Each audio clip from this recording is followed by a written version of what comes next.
The Healthcare Security Cast is sponsored by 3D Network Technology. Reliability is our core value. Visit www.3dnetworktechnology.com. And by Genetec, delivering security strategies for healthcare. Visit Genetec, that's GENETEC.com.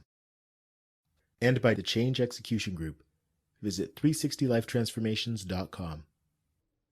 Before we get into today's show, I want to invite you to connect with the Healthcare Security Cast on a new platform. It's a text-based platform called Community. To join, all you have to do is text my community number, and that number is 647-372-2042. That number again is 647-372-2042. Welcome to the Healthcare Security Cast, the podcast dedicated to healthcare security, safety, and emergency management. If you are involved with a healthcare security program or desire to be, this podcast is for you. Join the conversation as we discuss the issues that matter to healthcare security professionals while leveraging the expertise of healthcare security thought leaders and experts in personal development. And now, here's your host, Brian Hamilton.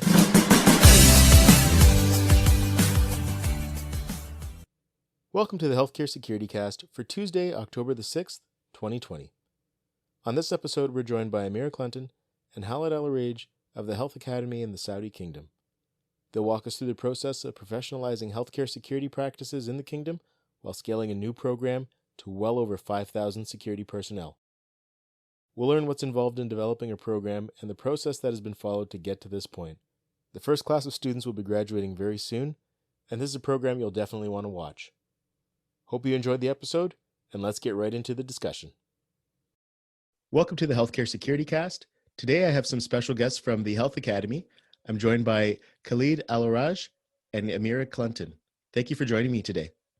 Thank you for having us. Thanks for having us, Brian. Excellent. Now, I always like to start off by learning about the guests that we're speaking with. So I'll start with Ameera. Ameera, I'll ask you the question, who is Ameera Cluntun? Thank you, Brian. Thank you for having us on your podcast and for this opportunity to talk about the Health Academy and our program that we're doing.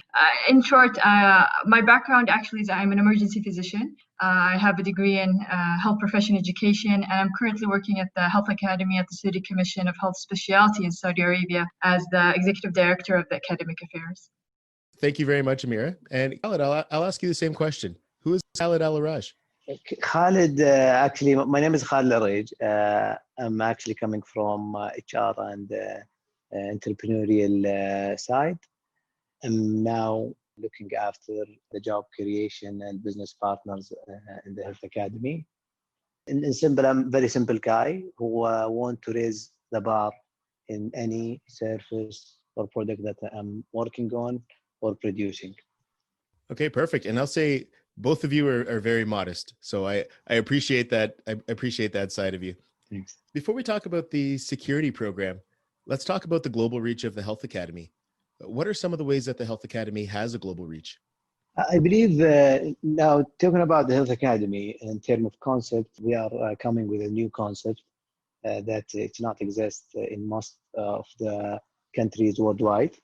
But at the same time, we have a great collaboration with global entities where they can help us in each and some of the process that we are having in the Health Academy, such as NHS and Health Education England, John Hopkins. We have great partnership and collaboration with all the entities. Having that support from Saudi Commission, giving us that privilege and helping us to raise the outreach globally and locally. Excellent. And I guess I'll piggyback about that. I'll piggyback on that question too, and just kind of follow up from there. Would you mind walking us through some of the efforts and developments in terms of healthcare security in the kingdom? And I'm just thinking in terms of the past and current state of the national program. Well, actually, it was identified that there was a gap in the healthcare security within the current health workforce. During the past time, there were multiple different incidents, and I think that this can be something a lot of entities can link to and identify with.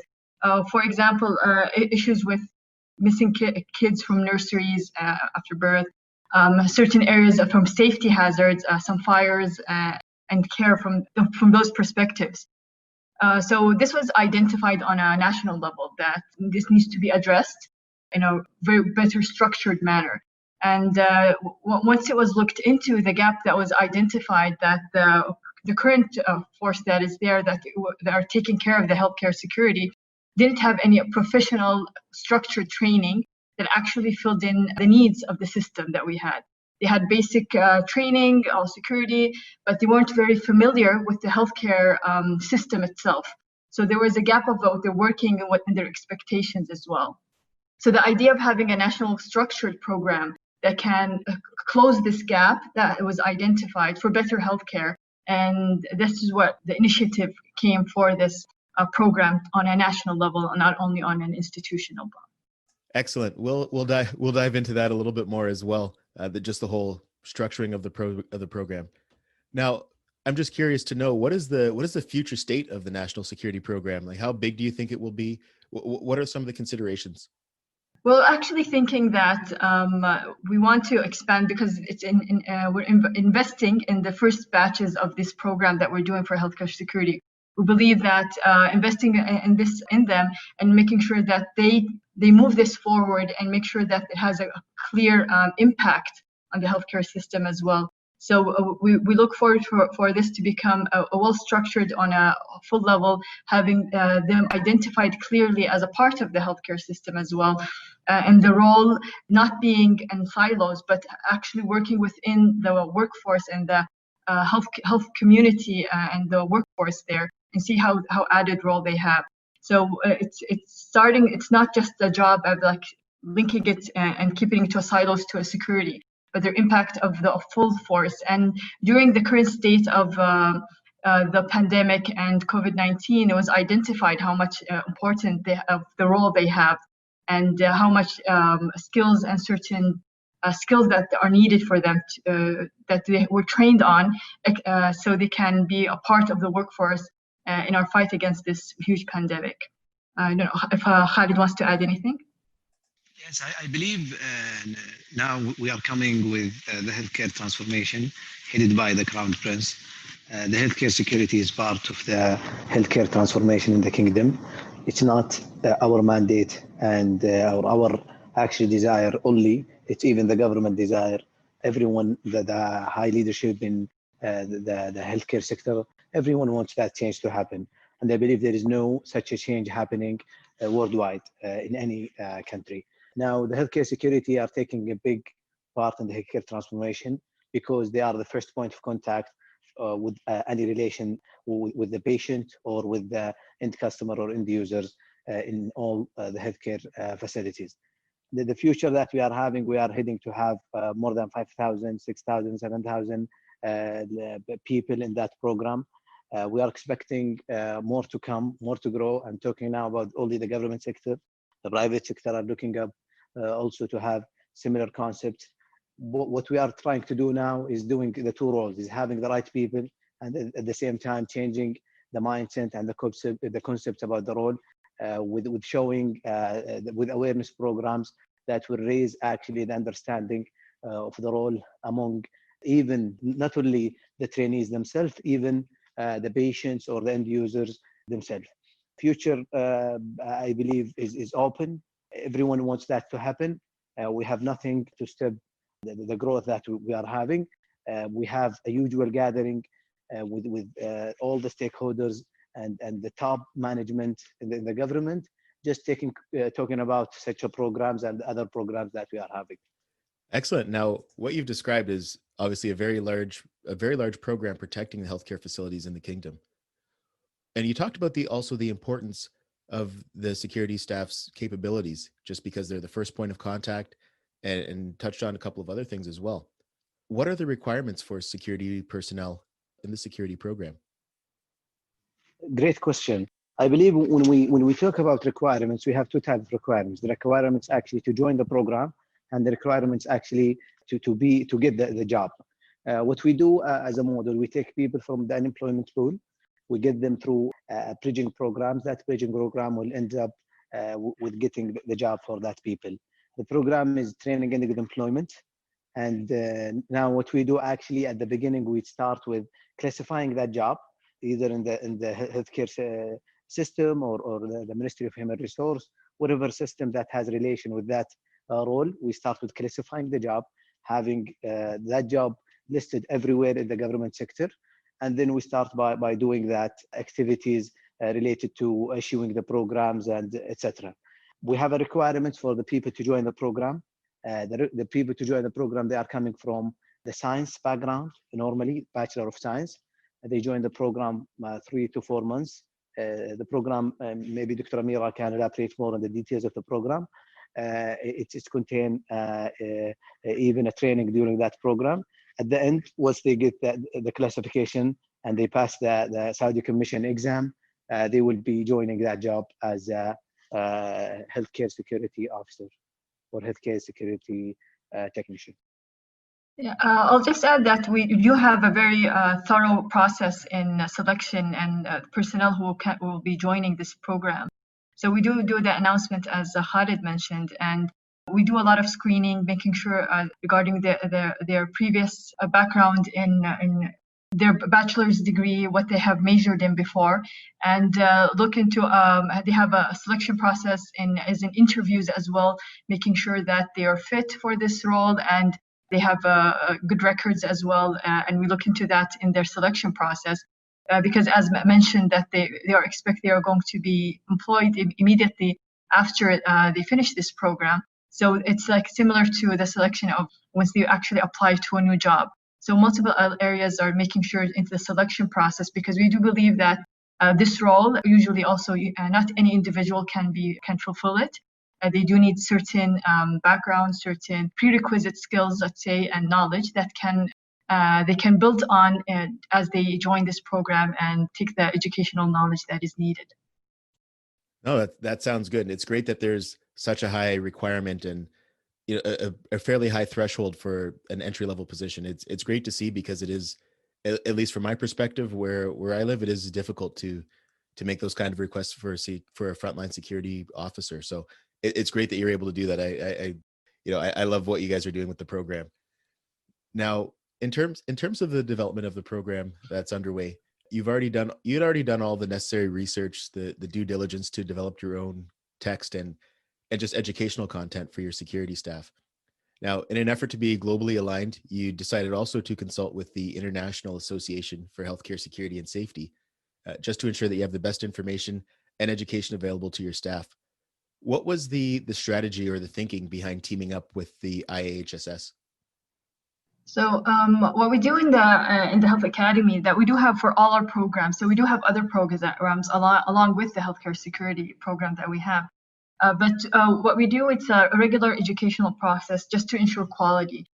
So we do a local needs assessment, identify the needs, where are the gaps, what we want. But also we want to benchmark. So this program has not been conducted in the Kingdom of Saudi Arabia before. But we made an assumption that maybe other people have done it before also, and they have experience in identifying that. And we don't want to reinvent the wheel. We believe, and that there's something there that was built in a good, structured manner with feedback that we can either adapt from it or build on it and then accommodate it and modify it based on our needs. So for all our programs, we look from international benchmarks, see what globally it's done, and then we identified the International Association of Healthcare Security, Safety and Security, and we looked into that. We have also educational courses. We have looked into other areas that they are aware about it, but they don't do a structured. Not a lot of them provide a structured educational resources, books, and exams and certifications. So we felt that we can learn from the experience that the association has, and built on it, and see where we can align, or and the areas that we maybe modify based on the local context that we have in the kingdom, our local context and governance, and what aligns with it as well. So we also believe that we can also contribute on the level bit with our experience that we're doing, and maybe also share what we're the experience that we're doing with others who maybe are also willing to start a program there, because in our search we didn't find a lot of areas either. So we thought then it's in two ways that we can learn and also share our experience, and within an entity that is globally also working on an international level, making sure it's aligned and sharing different experiences together. Oh, sounds great. Now, the other thing I want to talk about is actually just the forming of this program and what it took, like some of the work in the background that you had to do. Now, I understand to get to the point where a program of this magnitude could even exist, there's a number of approvals that you had to go through to make it happen. You mentioned the Saudi Commission earlier, and I know you really had to educate the sector on the importance of this endeavor. Can you share with us what that process was and some of the work that went into it on the back end? Of course, Brian. I believe starting with a concept or many concepts at the same time in terms of a new program and a new way of doing that program and the new things in the market is very difficult if you do it all at the same time. And this is exactly what we are doing actually. We are introducing a new concept in the market, and at the same time we are doing that thing in a new way that's never happened in the Saudi market or even the GCC. And at the same time, the people, they don't know about that road. I believe the effort and the amount of effort that has been done is a huge and tremendous. Now, starting with the first thing, we start with identify that road, and then we'll go with classifying that job either in Ministry of Human Resource, Ministry of Health, Saudi Commission for Health, Specialities, and any other entities that has a relation with that role, even Ministry of Interior, any stakeholder that has a relation with that role, they should be identified and they should go through that role. And convincing all of those stakeholders, it takes you not 1 day and not 2 days, well, not 1 month, sometimes it takes a long time. With the support that we are having from the Saudi Commission and from the government, we have made that in a couple of months. And then moving to the second part, which is actually securing that jobs.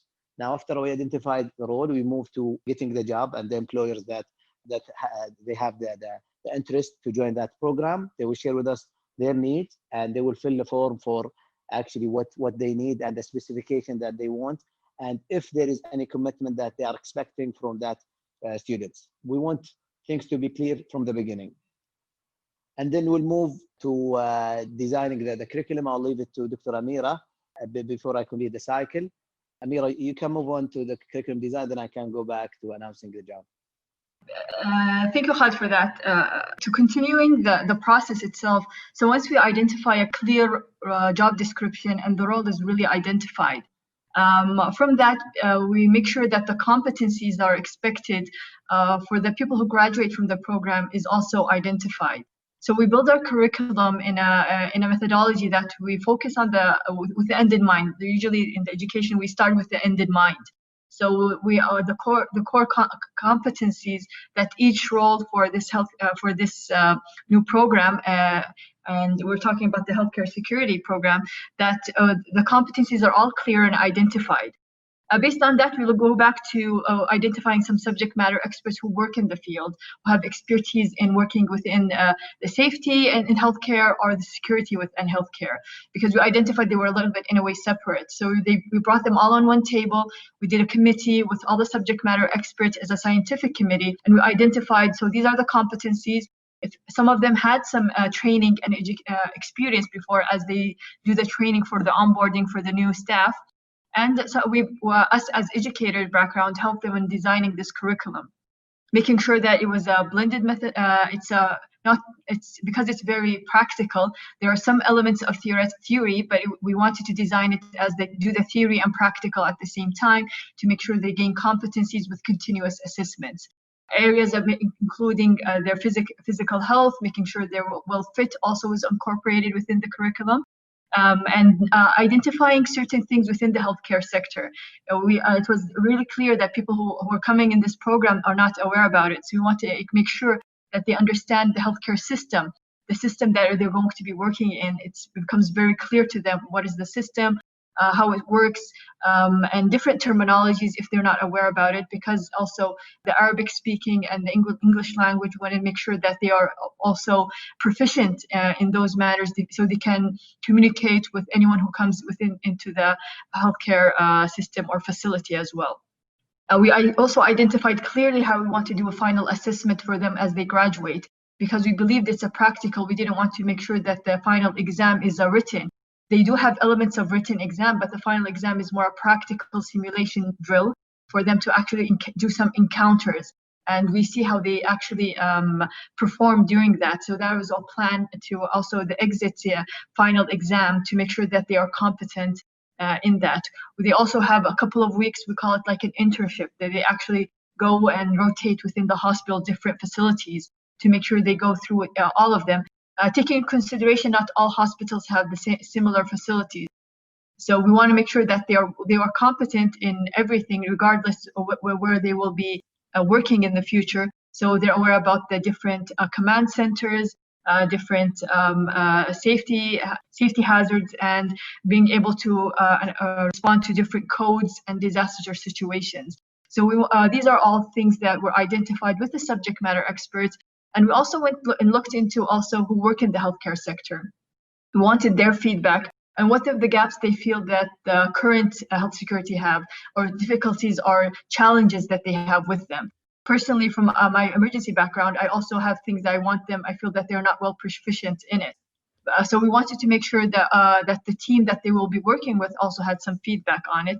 And in an indirect way, we were educating them that we are working on this role as well, and we identify it's important. So once in the future, once they graduate and join the workforce, that they identify that this new freshly graduate is actually well prepared and knowledgeable about the role, and it will be supporting them and working with them as a team within the healthcare sector as well. So once the full program is identified, and we also identify faculty member who will be teaching this, making sure that they're aware about the curriculum, aware about the content. So we make sure the faculty is very familiar with the content that will be taught. And that we also identify the appropriate training sites that can have all the facilities, so they can train and have exposure to multiple areas and situations. So once everything is ready, we go forward towards the announcement, and Khalid can continue to talk about that. Yes, coming back to the cycle, we announced actually after we secured the training centers, and it should be the training center, the number of training center or the capacity of training center should be aligned with the number of jobs that we are having. As we stated at the beginning, we have a clear statement in the Health Academy. No jobs, no training. We don't take it the other way around, where we actually see the capacities of the training center and we fill jobs. No, we take it the other way around. We see the jobs and we fill it with the training centers. After that, we move with the announcement. During the announcement, we start our marketing campaign, either to start the awareness about the program or actually promoting that program with a certain group or certain market segment. Then we have many ways to do that, either do normal marketing, that's normally what we do, and we do campaign in terms of visiting such places that we expect our candidates to be there to give that awareness, or through Twitter with our ambassadors. For example, the current trainees that we are having, they start to promote about the program and to share their experience about the program. Then during that period, we expect people to apply to us. We'll have many filtration criteria. We have the full integration with all the government sector in terms of verifying the information. We verify every single information. The requirements is clear to everyone. Even the competition is clear in how actually we list down the people, how we filter them, how we select them. It's clear from the beginning. And even the salary, the job description, and the curriculum, everything is clear during that announcement. We are not expecting anyone to apply. They don't know their employer, their training center, and their salary, their grade in the government, their job description. Everything should be clear. And at the same time, we expect people to apply, and we answer their inquiries and calls during the announcement period.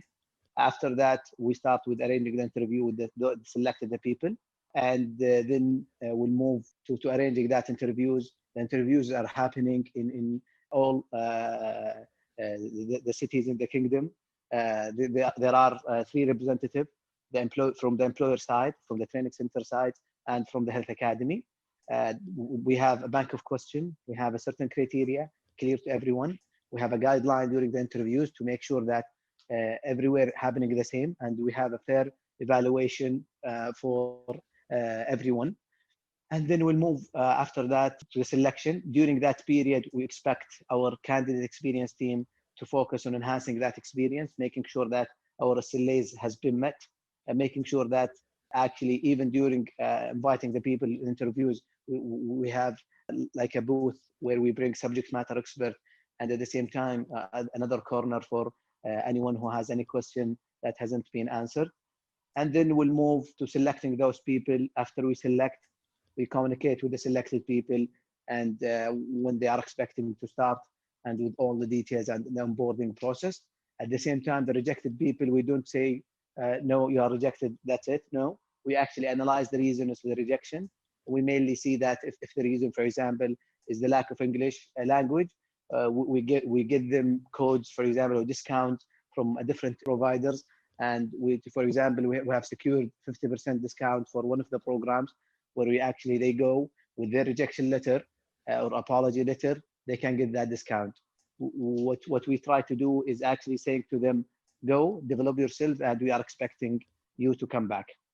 Then we'll move to the starting of the training. After we start the training, we'll have the first week as a orientation week, where even if you want to leave, you are fine, you are okay to leave. But after that week, if you leave, you won't be accepted in any other program within the health academy. And after that, the training process will happen as explained by Dr. Ameera. Then we'll move back to the alumni, where we actually get those people and having them as alumni council and alumni ambassadors, where they can actually come back and join us either in the awareness program or doing the role of the change maker or change ambassadors. I will just add, during the actual training, what we do, that we really invest in our trainees, and we want to make sure they have a good experience and feel supported. So we have annual meetings with the trainees, because they are divided on multiple areas, as Khalid mentioned, within the kingdom in multiple cities. So we make sure there are trainee representatives that we can meet on an annual basis, listen from them, understand their feedback about the program as well. Because we believe, as this is a new program, and this is the first batch, that we want to hear back from them the feedback, what's going on, what is going well, if they have any concerns or not, and loop it back to the training site and making sure they have a good experience. We do have a training support during the training as well, if anyone has any difficulties during the training. So for example, we sit down with them, we give them some remediation and feedback based on the analytics we have from their final exam, and give them a second chance, just to because we believe we are investing in them. So giving them an also well-educational environment and support is also important. We do multiple engagement. For example, we had a competition on them identifying their role. So we want them to be more proud of what they're doing. So how would they promote their role to the public? And having that, they did multiple projects, which was very interesting, with videos and infographics and all talking about their role, and make sure that in the future they will be leading this and being ambassadors for their roles. And as Khalid mentioned, we want to invest in them so they can promote for the upcoming batches and lead this change that we want to happen within the healthcare sector as well. Okay, excellent. Now, we covered quite a bit there throughout our conversation. Is there anything at all that I haven't asked you yet that you would like to discuss? Well, actually, it's not much, but I'll just emphasis, because these new roles, not only the healthcare security, but also other roles that we're working on for this transformation. They all need to be, people need to be engaged and aware about it. So along with everything that Khalid mentioned before the program regarding let's say the paperwork to the government, making sure these roles are identified, having the awareness for the public itself to accept them, and making this role very appealing. We work on awareness campaigns, having videos explaining the role to the candidates who are applying, identify what they're doing, giving them the concept and the way of the work that they're doing, that they are a very important part of the healthcare team who are going to work in this ecosystem, which is a very complex system. And making that very aware for them, not only for this role, but all other roles. And also making sure that once they join the workforce, that the healthcare system also is prepared and ready to embrace them as a part of the team, as they are well qualified now, and how much they can actually offer. So we believe that not only giving a training program and graduating them and leaving them, but also making sure that that happens.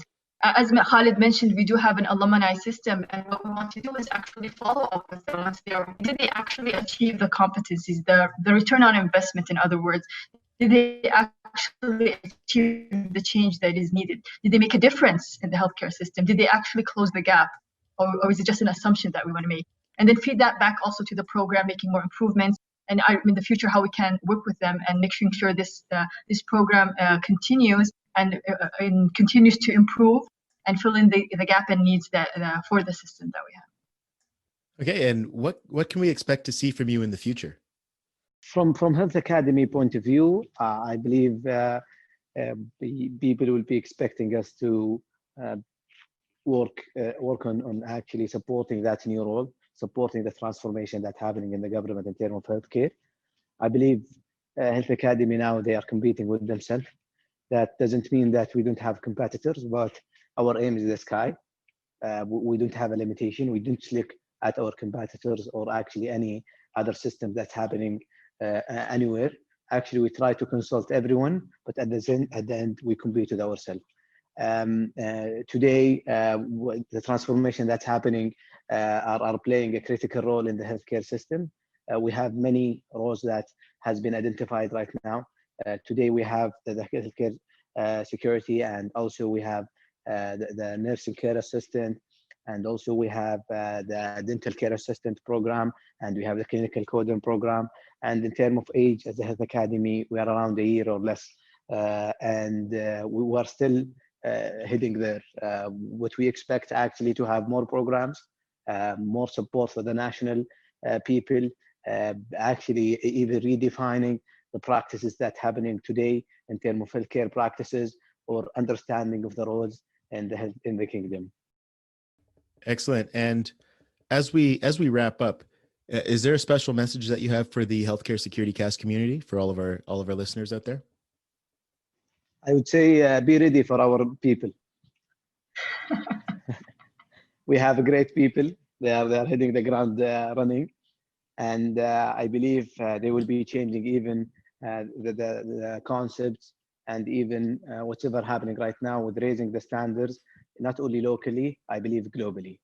At the same time, we would like to thank a lot of people and a lot of stakeholders that have played a critical role in the Health Academy. Of course, Saudi Commission is actually one of the entities that has participated, that had the major participation in such an initiatives. I would like to thank all the stakeholders, Ministry of Human Resource, and whatever entities, and even the government entities that have participated in the initiation or actually supporting the initiatives that's happening within from the Health Academy, Ministry of Health, whatever entities that have a small or high participation.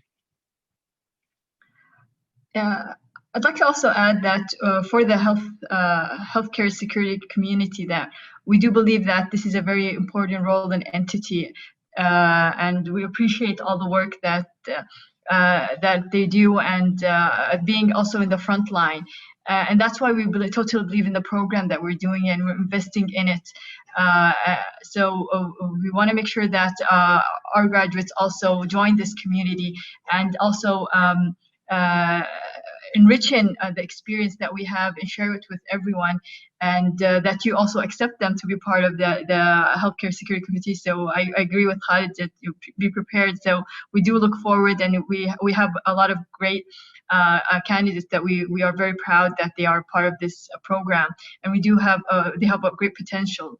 So we totally believe in this community, and they are part of a really important part of the healthcare sector, and we appreciate everything they do. So we look forward for more collaborations. Excellent. And I guess to finish off, how can we connect with you? For me, I'm available everywhere. You can Google me and you'll find me. I'm not that great with the social media, but maybe Twitter is the place that once I have time, I go there.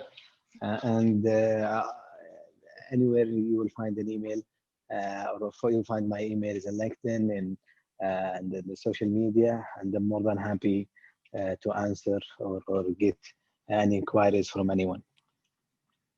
Yeah, I'm also available at LinkedIn. If you can find me at LinkedIn, and also if they need, I'll be happy to communicate with anyone who's interested about the program or about how we're doing.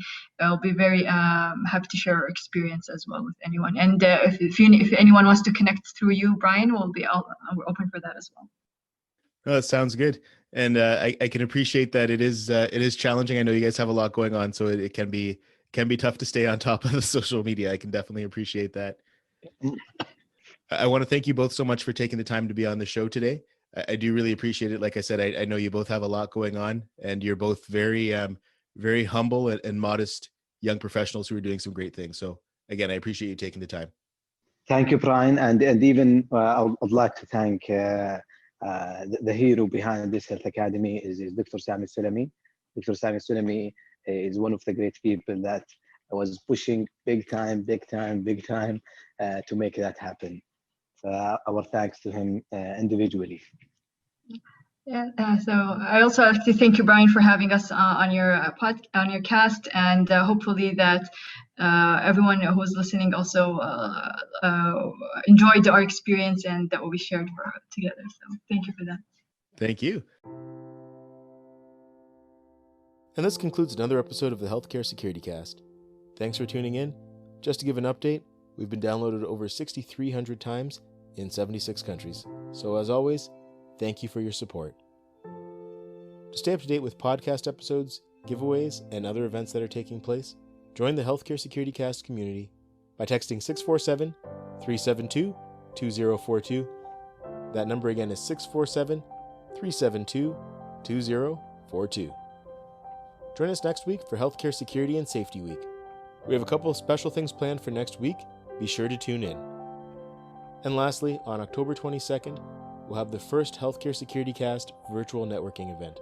This will be an evening event occurring at 7 p.m. Eastern Time, 4 p.m. Pacific.